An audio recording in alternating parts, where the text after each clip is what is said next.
وقل جاء الحق وزهق الباطل إن الباطل كان زهوقا لا يتكلمون إلا من أنزل محمد وقال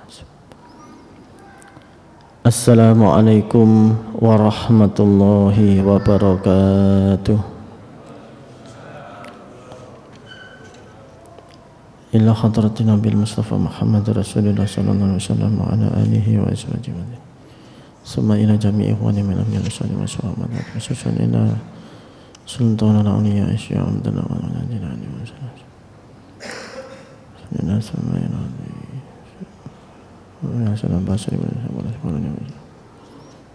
وإلى جميع أئمة المذاهب خصوصا إلى سيد الطائفة شيخ عبد القاسم علي جلال المدني بن عاشور بجزاء المستقيم سيدنا من الإسلام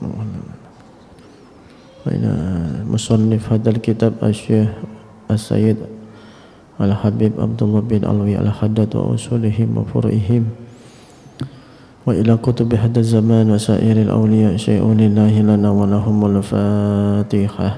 أعوذ بالله من الشيطان الرجيم بسم الله الرحمن الرحيم الحمد لله رب العالمين الرحمن الرحيم مالك يوم الدين إياك نعبد وإياك نستعين اهدنا الصراط المستقيم صراط الذين أنعمت عليهم غير المغضوب عليهم ولا الضالين آمين.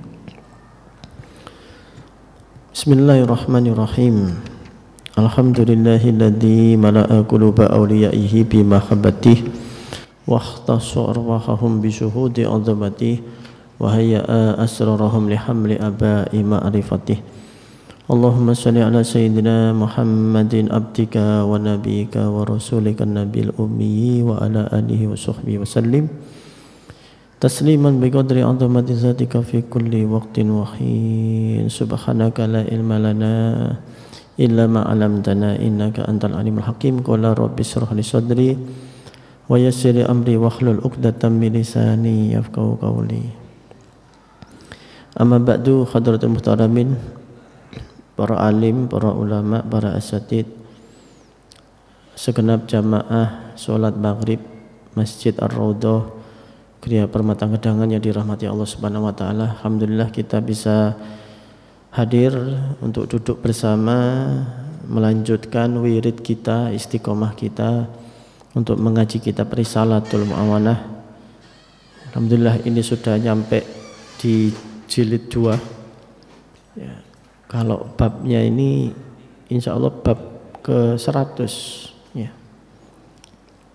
Mudah-mudahan kita terus ditakdirkan istiqomah, tumaknina, dan apa yang kita pelajari dari kitab ini membawa manfaat barokah fid dini wad dunya hatta akhirah. Amin Allahumma amin. Baik, mari kita lanjutkan. Ini di halaman 338. Bismillahirrahmanirrahim. Qala al-mu'allif rahimahullah ta'ala wa nafa'na bihi wa bi ulumi fid dharaini amin rabbi yassir wa'in.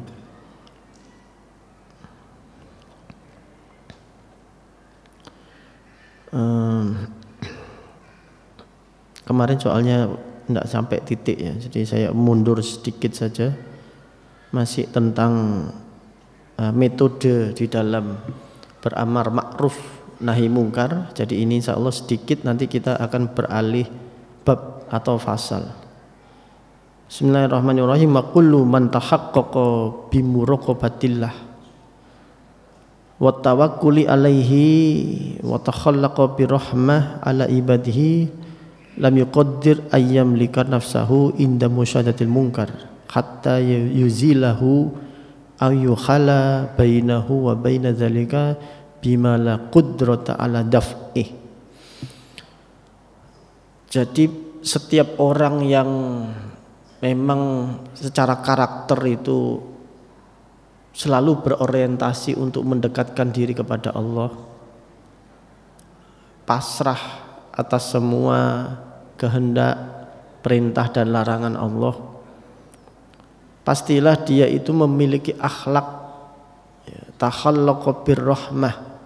Dia punya akhlak atau karakter yang welas asih, welas asih kepada orang yang bermaksiat atau orang yang melakukan kemungkaran. Ini bedanya amar ma'ruf yang sejati, yang hakiki dengan amar ma'ruf yang spontanitas, yang tanpa konsep di dalam ajaran Islam. Agama ini sesungguhnya seperti yang kita sampaikan di pertemuan beberapa yang lalu, bahwa amar ma'ruf harus dilakukan dengan cara yang ma'ruf. Nahi mungkar juga harus dilakukan dengan cara yang ma'ruf. Tidak boleh nahi mungkar dengan cara yang mungkar. Tidak boleh amar ma'ruf tapi caranya mungkar. Jadi yang utama adalah rasa belas kasih kita, welas asih kepada orang yang sedang di dalam kemaksiatan. Konsepnya itu, melihat orang ini kasihan, dia tidak mentas dari perbuatan dosa. Orang ini sedang terjebak pada hawa nafsunya. Orang ini sedang tidak menemukan cahaya. Dia sedang diliputi oleh kegelapan. Tugas kita adalah mengingatkan dengan penuh belas kasih sayang. Sehingga tidak ada menghakimi, itu tidak ada. Apa mana sampai ngantemi ku nggak ono. Amar ma'ruf tapi ambek mentung, pentungan nanding nang dipentungi. Bukan seperti itu. Nah, alhamdulillah di Indonesia ini sudah dibawa oleh ajaran dakwah yang penuh kasih sayang, rahmatan lil alamin. Wali Songo dengan segala macamnya, dilanjutkan dengan generasi-generasi berikutnya. Semuanya ada metode, ada cara, ada siasahnya. Tidak boleh harus dengan peperangan dan sebagainya, tidak. Nabi Muhammad SAW itu meskipun 22 tahun berdakwah, dari periode Mekah sampai periode Madinah, Rasulullah berdakwah itu, kita memang mengenal ada beberapa perang, perang Badar, perang Uhud, ada perang Mut'ah, ada perang Mu'tah, ada perang Khandaq dan sebagainya sampai Fathu Mekah. Ternyata diteliti oleh para sarjana-sarjana Islam, di total Rasulullah berperang itu cuma 29 hari, Pak. Tapi kalau kita membaca sirah-sirah yang singkat itu kan seolah-olah setelah sejarah kelahiran sampai dewasa menerima wahyu, habis itu perang sampai akhir hayatnya, kan begitu. Padahal di total masa 22 tahun dibandingkan dengan 29 hari. Ada yang mengatakan 30 sekian hari perang itu loh. Itu sudah digabung Badar sekian hari, Uhud sekian hari, perang Khandaq sekian hari, di total itu cuma 29 hari. Artinya apa? Dakwahnya Rasulullah itu justru 95% tidak menggunakan pedang, tidak menggunakan cara perang, yaitu dengan cara welas asih. Ya, masyhur kan kita mendengar ada cerita Sayyidina Abu Bakar memberikan makan orang Yahudi. Ternyata orang Yahudi ini biasa disuapi oleh baginda Nabi Muhammad SAW. Karena disuapi kok gak rasane kok siji. Siapa itu? Saya yang biasanya. Enggak, kamu bukan biasanya kan. Ternyata singkatnya sampai dia terharu kalau ternyata selama ini yang menyuapi orang Yahudi buta di pasar itu adalah baginda Nabi Muhammad SAW. Dan masih banyak lagi. Ya, itu yang diajarkan oleh baginda Nabi sesungguhnya adalah kasih sayang, welas asih. Ya. Sampai beliau dilempari batu di Taif. Kalau kita mungkin wis ditawari malaikat kayak begitu wis guning ya, timpakan saja itu gunung kepada orang-orang Taif itu. Kalau kita Tapi baginda Nabi kan tidak, saking welas asihnya. Nah itu. Jadi kacamata rahmah menggunakan paradigma kasih sayang di dalam berdakwah, di dalam beramar ma'ruf nahi mungkar, ini yang harus kita kembangkan ya, dan kita lanjutkan apa yang dicontohkan baginda Nabi.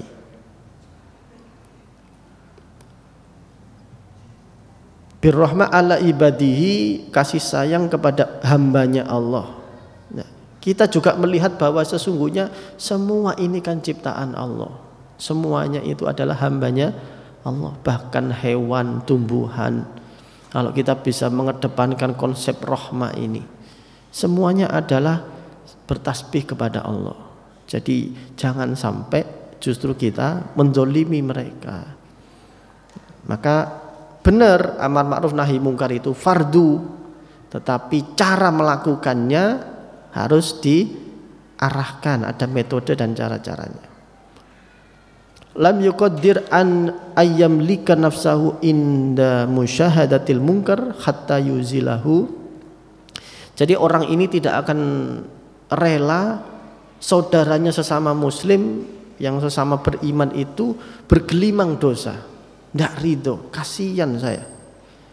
Karena kalau saya membiarkan orang itu terus di dalam perbuatan maksiat, perbuatan dosa, kemungkaran, berarti saya lepas tanggung jawab dan tidak ikut di dalam ikhtiar menghalang-halangi misi daripada iblis. Di mana iblis itu kepingin sebanyak-banyaknya anak cucu Adam itu berbuat maksiat, dosa, dan akhirnya sama-sama ke neraka. Kita misinya untuk mengentaskan itu. Jangan sampai banyak orang yang bermaksiat. Welas asihnya hatta yuzilahu, sehingga dia berusaha menghilangkan kemungkaran itu. Ingin menegakkan yang ma'ruf, yang benar, yang hak. Aw yukhala bainahu wa baina, paling tidak dia menghalang-halangi, sampai tercebur ke sana. Jangan sampai kemaksiatan itu merajalela. Ya misalnya samalah metode sekarang ini kan era medsos ya, era media sosial itu begitu luar biasa. Kadang-kadang kalau kita ini tidak memasyurkan kebaikan seperti ini, ngaji begini direkam di YouTube, diposting, ya YouTube itu akan berisi dengan kemaksiatan saja. Isinya TikTok orang joget-joget gitu. Nah kalau nggak diisi dengan konten-konten pengajian, siapa yang menandingi kemungkaran itu siapa? Nggak ada diisi solawatan, konten solawat, ya. Nggak ada diisi konten musik religi. Siapa yang akan menandingi itu? Kalau kita hanya sembunyi di masjid ini karena khawatir riya, jangan nggak usah diposting, takut riya saya. Tapi kalau Anda tidak posting, resikonya adalah yang mendominasi dunia internet itu adalah kaum yang suka mungkar, perbuatan mungkar dan maksiat. Ya harus berani ambil resiko. Memang ada potensi riya. Riya itu urusan yang lain, itu harus kita lawan. Tetapi memaklumatkan kebaikan, memaklumatkan kebenaran itu harus dikampanyekan terus. Kemaksiatannya dikampanyekan terus-menerus, diposting dan sebagainya. Orang sekarang tidak ada tahu malunya. Perselingkuhan dibeberkan, ya kan? Kehidupan dunia malam dibuat konten, tidak ada yang melarang dan sebagainya. Lalu di mana kalau perbuatan baik ini tidak dikampanyekan? Nah, sehingga metode-metode seperti itu banyak juga kalangan santri yang didorong untuk bergiat sosial media, kemudian belajar tentang IT, belajar tentang ini untuk menandingi kemungkaran yang semakin mendominasi. Jangan sampai dia terus-terusan seperti itu. Salah satunya begitu. Kan tidak harus diajak perang atau diajak gelut yang bikin konten, kan nggak gitu. Ya bagaimana kita harus menang. Nah ini karena dasarnya adalah rahmah tadi, kasih sayang. Ya, kasih sayang pada generasi selanjutnya, pada anak-anak kita. Jangan sampai terkena ya infiltrasi gaya hidup yang tidak benar, sehingga ikhtiar kita adalah mengajak mereka pada kegiatan-kegiatan yang baik, yang menuju pada ajaran agama Islam. Wa iyyaka, dan takutlah engkau at-tajassusa, yaitu tajassus. Apa itu tajassus? Wa huwa tolabul wukuf ala auratil muslimin, mencari-cari atau memata-matai, gampangannya, untuk mencari atau memata-matai aib ya, al-muslimin, orang-orang Islam, wa ma'asyihim, dan kemaksiatan mereka, al-masturati, yang sudah ditutupi oleh Allah Subhanahu wa ta'ala. Jadi walaupun kita ini ingin meminimalisirkan perzinahan, tapi ojo memata-matai orang, wah iki ojo mungkin kata selingkuh deh. Terus mari ngono diselidiki, diikuti, dan yaitu beda lagi urusannya, itu tajassus.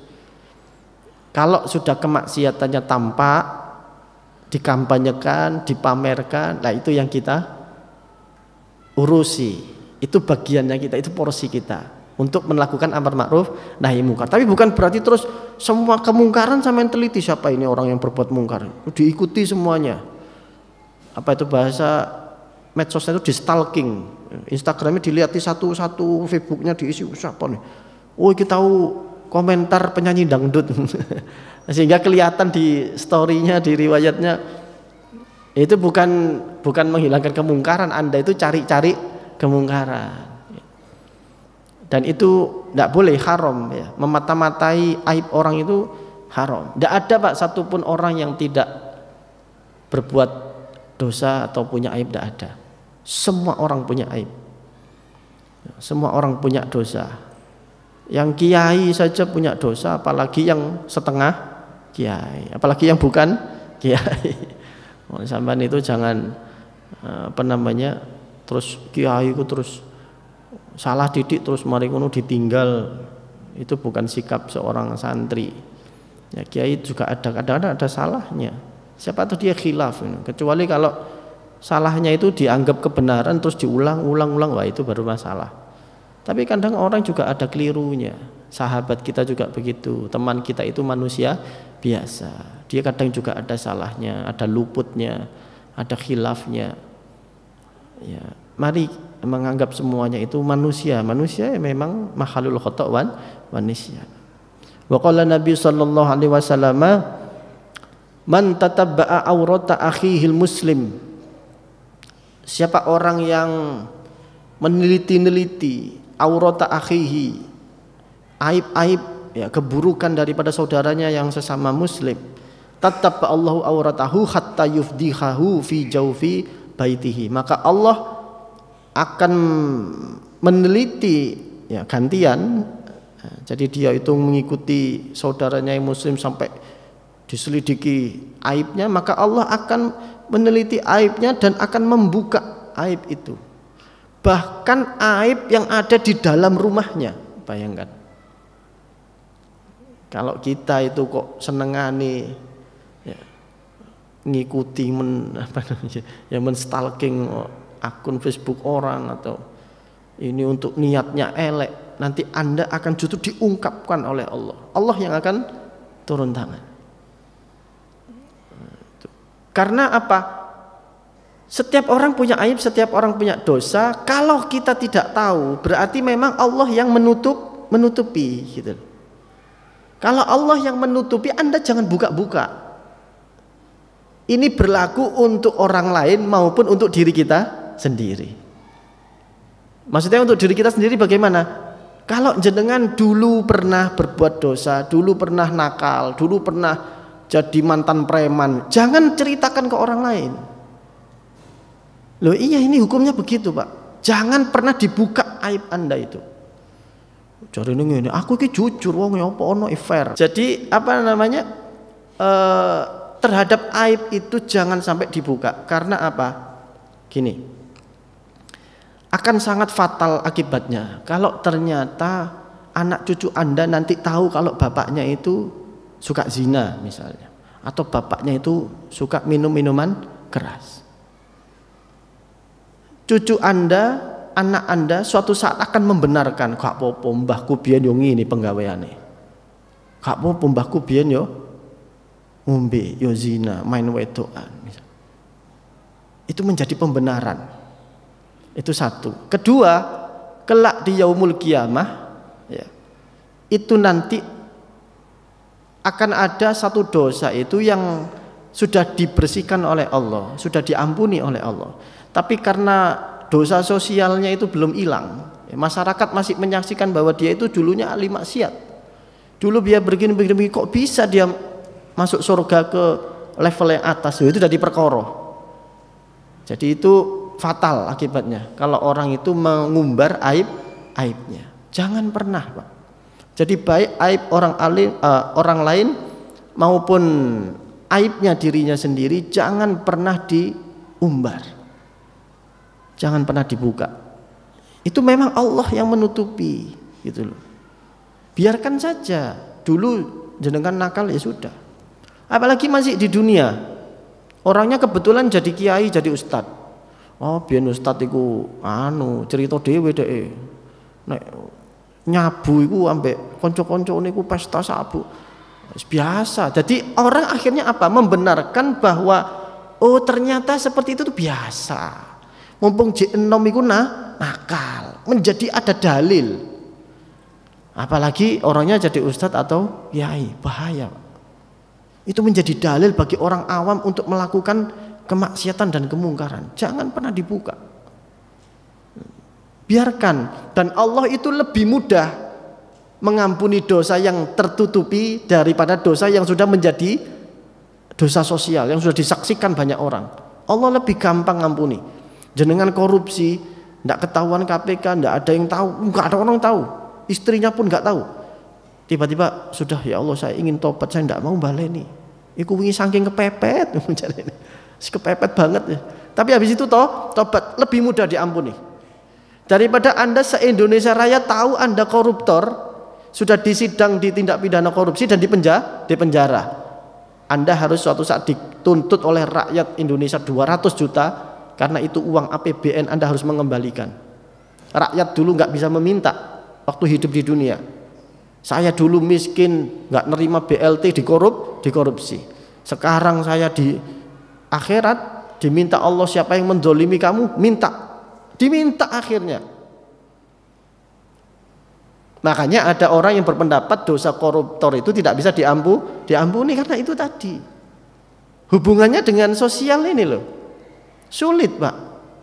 Allah kalau Anda berperkara utang, dosanya utang, Allah sudah ngampuni, saya sudah. Tapi kamu selesaikan berdua itu, yang maunya utang.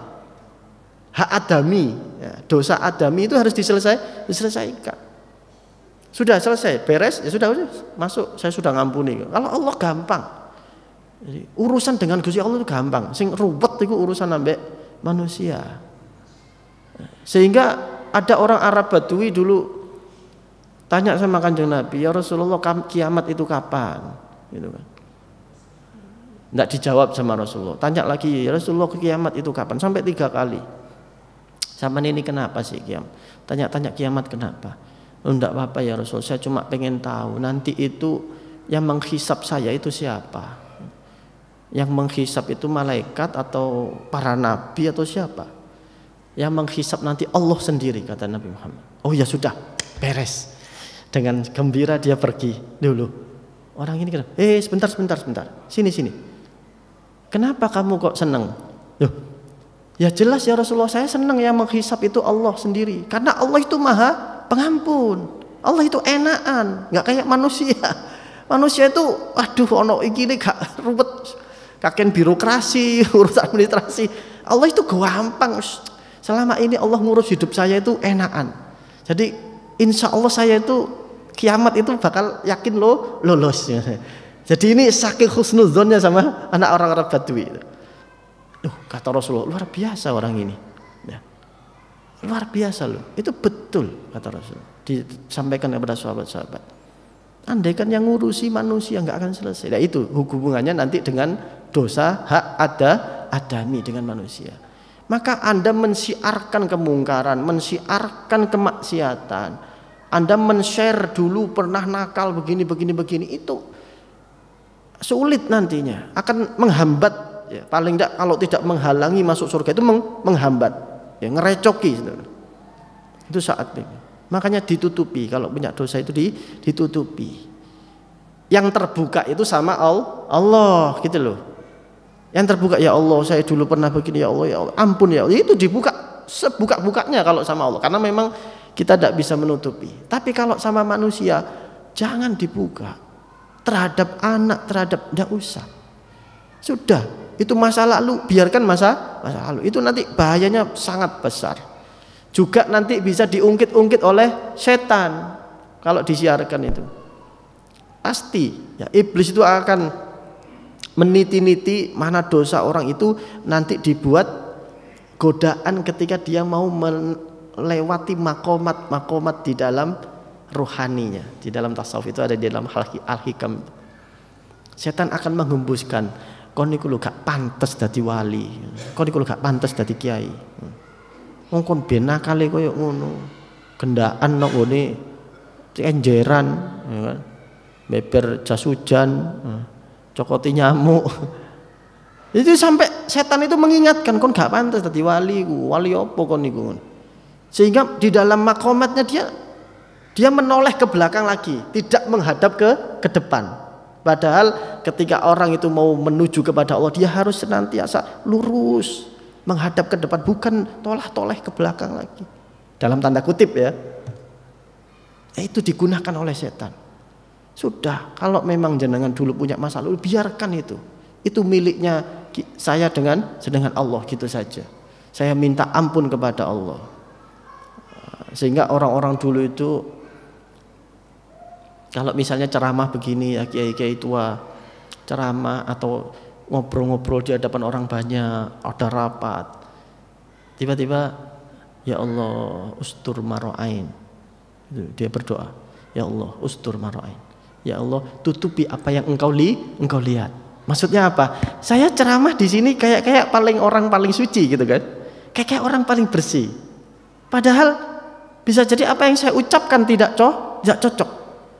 Lalu para ulama-ulama sepuh dulu itu, ya Allah ustur maro'ain, tutupi ya Allah apa yang engkau tahu bahwa yang saya ucapkan ini belum bisa saya lakukan, misalnya bahwa saya belum bisa sebersih itu, bahwa kadang-kadang di dalam berbicara kita itu suka menampilkan diri kita itu seolah-olah sesempurna mungkin, sebaik mungkin di hadapan orang, padahal enggak seperti itu. Kita ini sok-sok pinter biasanya kalau di depan orang, cek ketok pinter, cek dianggap pinter padahal bodoh. Tutupi kebodohan saya itu ya Allah, ustur maro'ain, tutupi aib saya, tutupi.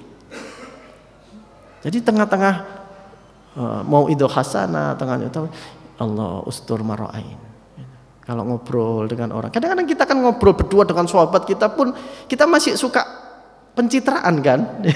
Kalau ngobrol sama tetangga kita, pencitraan kita, dia tau api-api no kabeh. Ustur marah, cukup bukan malah dibuka, minta ditutup. Karena tidak ada satupun manusia kecuali para nabi yang tidak punya dosa. Nah, apalagi kita meneliti-neliti ini tadi, tajassus, kesalahan orang, aib orang. Oh, nanti Allah akan membuka aib Anda. Lihat, lebih pedih daripada Anda mengorek-korek aib tetangga atau teman-temannya. Lebih pedih nanti. Yang tukang korek-korek itu, tukang menyebarkan gosip itu, nanti justru dia akan terkena gosip luar biasa. Dulu ada presenter gosip, akhirnya terkena kasus yang menggemparkan seluruh Indonesia. Hubungannya dengan seorang penyanyi terkenal. Jadi presenter gosip hubungannya terblow up dengan vokalis band terkenal. Karena penggawaian ini membawakan acara apa gosip di ngorek-ngorek apa aibnya orang. Hati-hati. Wa'lam, maka ketahuilah annal maksiata idza sutirat lam tadurra illa murtakibiha maaf. Fa idza dhaharat wa lam tughayyar amma dararuha. Dosa atau kemaksiatan itu bahayanya kalau dia tertutupi ya, tidak terblow up, daruratnya itu dampaknya nanti akan untuk si tukang maksiat itu sendiri, si orangnya tersebut. Kalaupun dia disiksa ya cuma dia. Tapi kalau sudah terblow up, nah itu justru dampaknya secara luas. Nah, maka jangan sampai begitu ya. Kalau ada orang itu sudah tertutupi ya sudah, berarti kalaupun ada azabnya Allah turun, paling-paling yang turun ya cuma untuk orang itu sendiri, dialah pelaku dosanya. Tapi kalau itu sudah terblow up kemudian wah menjadi tren, menjadi contoh bagi orang lain untuk melakukan kemungkaran, ya dosanya akan seluruh masyarakat itu. Maka hati-hati ya. Wa alaika idza tafahasya duhurul ma'asi wal munkarati fi maudi'in anta bihi wa ayista min qabulil haq bil uzlah. Kalau sudah kemungkaran, kemaksiatan itu merajalela di tempat kalian tinggal, kata Imam Al-Haddad, wa ayista, dan kamu sudah putus asa karena sudah ceramah sudah dilakukan, pengajian dilakukan, tapi wis ketambah gak payu, sing ngaji tambah sepi, sing maksiat tambah akeh.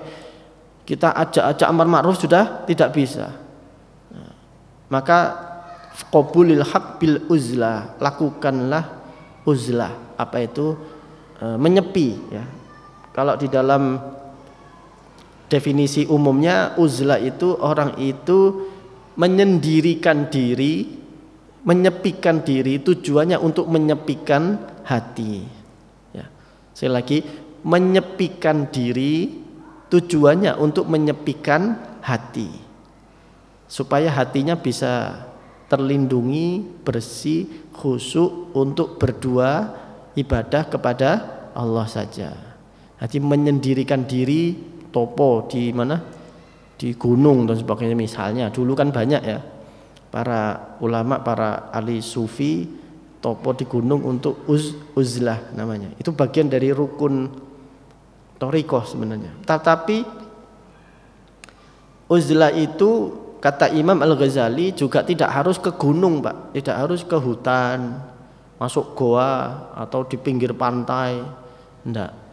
Uzlah juga bisa dilakukan Anda itu di lingkungan tempat tinggal Anda, tapi Anda fokus kepada pesantren ataupun majelis TPQ yang Anda kelola. Yes, kayaknya masyarakat ini sudah sulit, kemaksiatan semakin merajalela, sudah saya fokus di lingkungan ini, kampung saya ini saja, di RT saya ini saja. Atau kalau punya pesantren ya fokus di pesantren, di dalam pesantren sudah fokus di situ. Nah, itu juga bagian dari uzlah kalau menurut Imam Al-Ghazali. Fa inna fiha salamata, karena sesungguhnya di dalam uzlah itu ada keselamatan. Tetapi kata guru kami Kiai Ahmad Asrori, kalau lek awakmu uzlah iku ojo sampai rumongso karena masyarakat iki wis rusak. Nah, jangan sampai seperti itu. Masyarakat iki wis kakean maksiat wis, jangan sampai begitu. Jadi ya napa noto atine ya. Menata hatinya adalah kita ingin fokus kepada Allah satu. Yang kedua, bisa jadi rusaknya masyarakat itu karena salah saya. Karena saya yang nggak bisa amar ma'ruf nahi mungkar. Saya yang lemah. Saya yang nggak bisa mengentaskan mereka. Saya nggak bisa menunjukkan cahaya kepada mereka. Maka saya perlu untuk membersihkan diri, menjernihkan hati. Loh, beda ya dengan masyarakat us rusak apa? Aku tak nang omah. Itu berarti dia seperti dawuhnya Nabi, Man qala halakan nas fahalaka. Siapa orang yang mengatakan menungso kabeh wis rusak kabeh, sesungguhnya dialah yang paling rusak.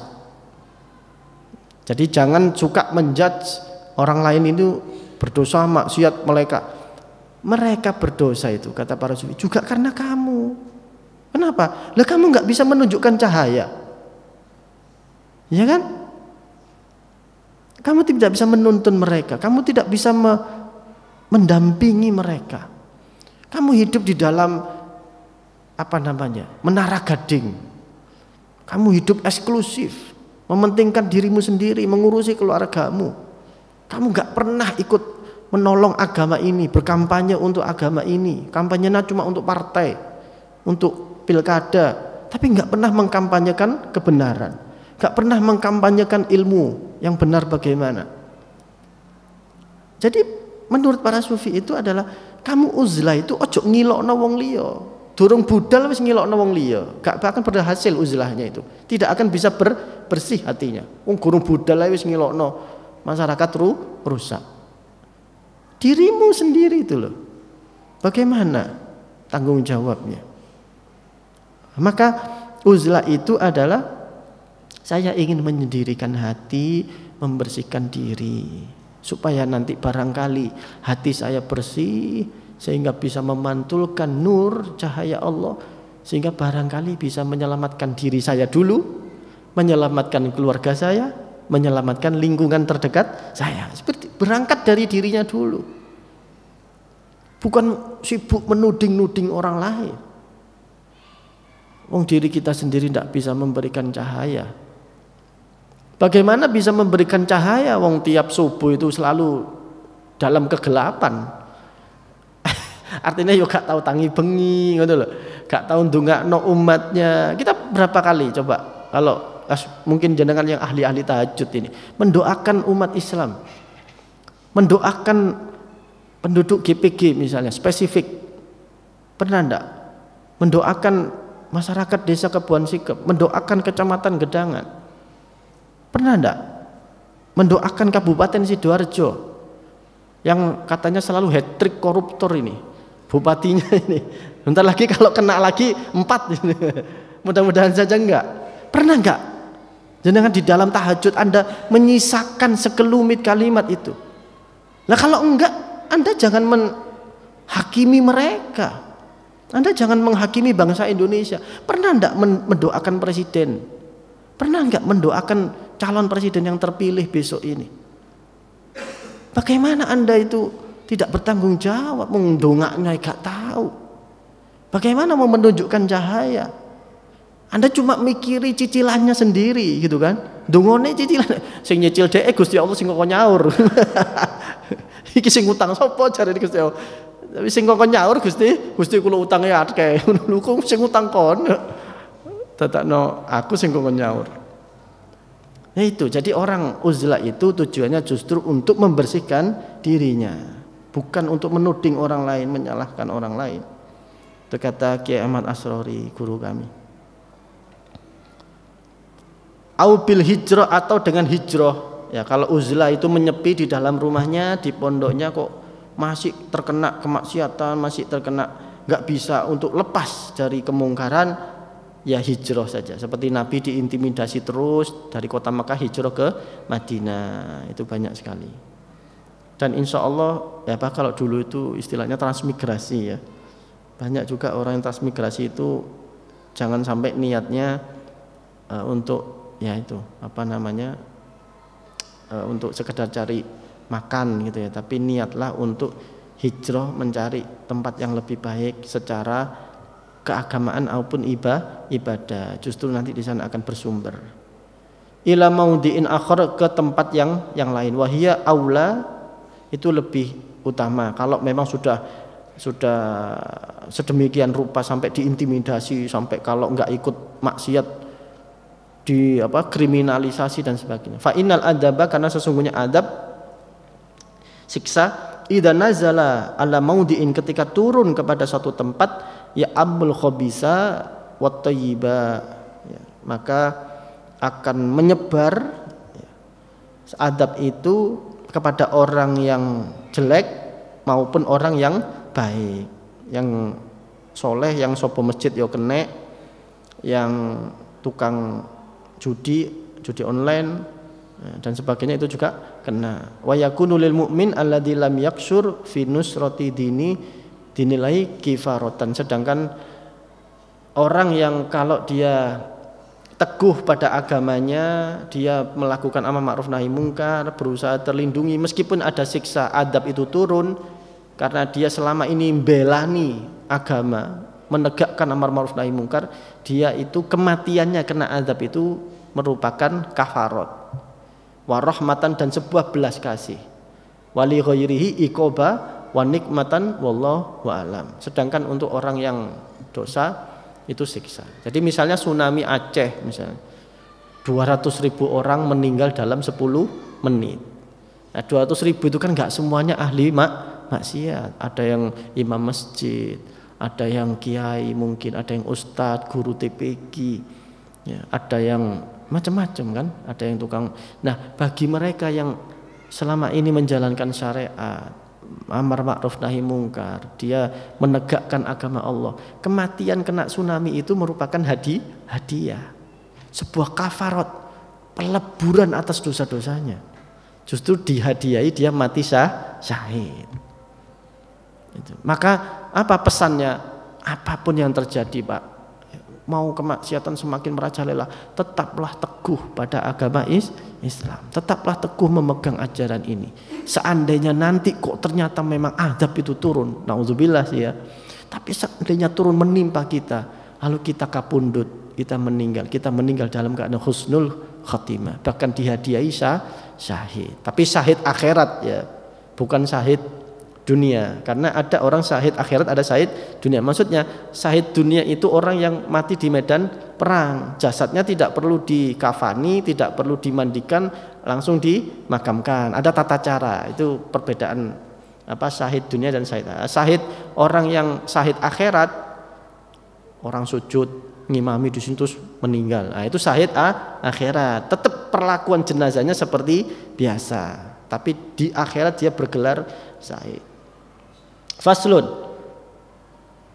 belum ya, sedikit lagi. Wa alaika bil adli fi ra'iyatikal khassah wal ammah.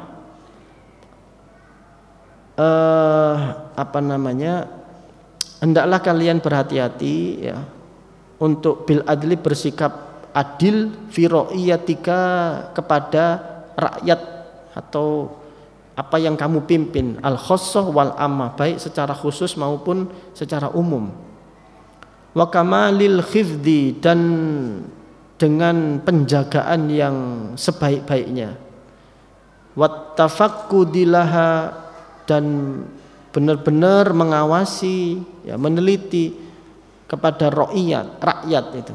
Fa innallaha ta'ala sa'alaka anha, karena sesungguhnya Allah itu akan meminta pertanggungjawaban dari apa yang kita pimpin. Jadi maksudnya yang kita pimpin ya, keluarga kita, mungkin kita jadi direktur, jadi gubernur, jadi ketua ormas, ketua paguyuban, ketua RT, ketua RW. Wa kullu ra'in mas'ulun an ra'iyatihi. Setiap pemimpin itu akan ditanya tentang yang dipimpinnya. Wa'ni bara'iyatikal khassa, ada yang ra'iyah yang khusus, yakni yang dimaksud adalah jawarihaka, adalah anggota tubuh kita khusus pasti. Wahia, yaitu al-lisanu, lesan, wasam'u, pendengaran, wal basoru, penglihatan, wal batnu, perut kita, itu kita pimpin, itu adalah rakyat kita. Wal farju, farji, alat kelamin kita. Wal yadu, tangan. Wal rijala, kaki. Wal rijlu, maaf, kaki. Fa inna hadhil jawarih ra'iyatan, seluruh anggota tubuh ini adalah rakyat kita. Karena seperti dawuhnya Imam Ghazali kan, raja di dalam tubuh kita ini sesungguhnya adalah hati itu.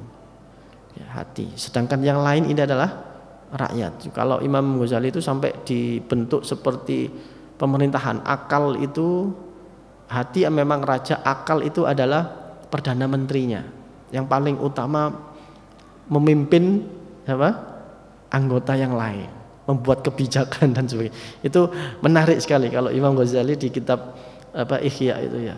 Jadi hati adalah raja, akal itu adalah perdana menterinya, kemudian nanti ada pembesar-pembesarnya, itu ada anggota-anggota baik ruhani maupun jasmani, itu sebenarnya connecting, dia terhubung, tidak bisa lepas. Istar'akallah iyyaha wa amanatan i'tamanaka 'alaiha, dan untuk menjaga kepadamu supaya Allah terhadap apa-apa yang sudah diamanahkan oleh Allah, mohon maaf ya, karena tubuh kita ini adalah amanah. I'tamanaka 'alaiha fa'alaika bikafiha an maksiyatihi wa isti'malha biha bitaati fa innallaha ta'ala innama khalaqalaka lituti'ahu. Allah menciptakan tubuh kita ini, alhamdulillahnya itu sepenuhnya dikendalikan oleh diri kita. Ya kan, saya mau ngambil ini, kita perintahkan dia mau bergerak. Nah, seandainya Allah tidak mengizinkan, ya kita juga nggak mampu. Saya memerintahkan ngambil gelas ini, air ini, itu sebentuk daripada syukur. Itu kita diberikan pemahaman bahwa tubuh kita ajak untuk berjalan, tidur, makan, semuanya itu juga atas kehendak Allah. Allah sudah men-setting bahwa tubuh kita ini sesuai yang diinginkan oleh orangnya, yang menempati. Ruh saya menempati tubuh ini, nah, maka tubuh ini ditundukkan oleh Allah supaya tunduk pada ruh yang ada, yang menempatinya.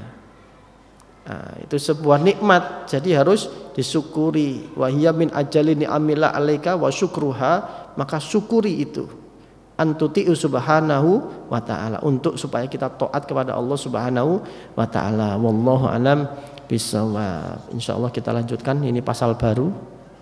Mudah-mudahan ada nurnya, ada sirinya apa yang kita pelajari malam ini, sedikit demi sedikit ya, sebuah kitab yang luar biasa dari ulama besar yang luar biasa, Sayyid Abdul Al-Haddad. Mudah-mudahan kita mendapat barokah dari kitab ini sehingga terus istiqomah sampai akhir hayat kita. Rabbi fanfa'na bi barakatihim wahdinal husna bi hurmatihim wa amitna fi tariqatihim wa mu'afati minal fitani. Rabbi fanfa'na bi barakatihim wahdinal husna bi hurmatihim wa amitna fi tariqatihim wa mu'afati minal fitani. Rabbi fanfa'na bi barakatihim wahdinal husna bi hurmatihim wa amitna fi tariqatihim wa mu'afati minal fitani. Bismillahirrahmanirrahim. Allahumma inni astaudi'uka ma 'allamtanihi fardudhu ilayya inda hajati ilaihi wa la tunsinihi ya rabbal alamin. Allahumma inni astaudi'uka ma 'allamtanihi fardudhu ilayya inda hajati ilaihi wa la tunsinihi يا رب العالمين. اللهم إني أستودعك ما علمتنيه فاردده إلي عند حاجتي إليه ولا تنسنيه يا رب العالمين. سبحانك اللهم وبحمدك أشهد أن لا إله إلا أنت أستغفرك وأتوب إليك. السلام عليكم ورحمة الله وبركاته.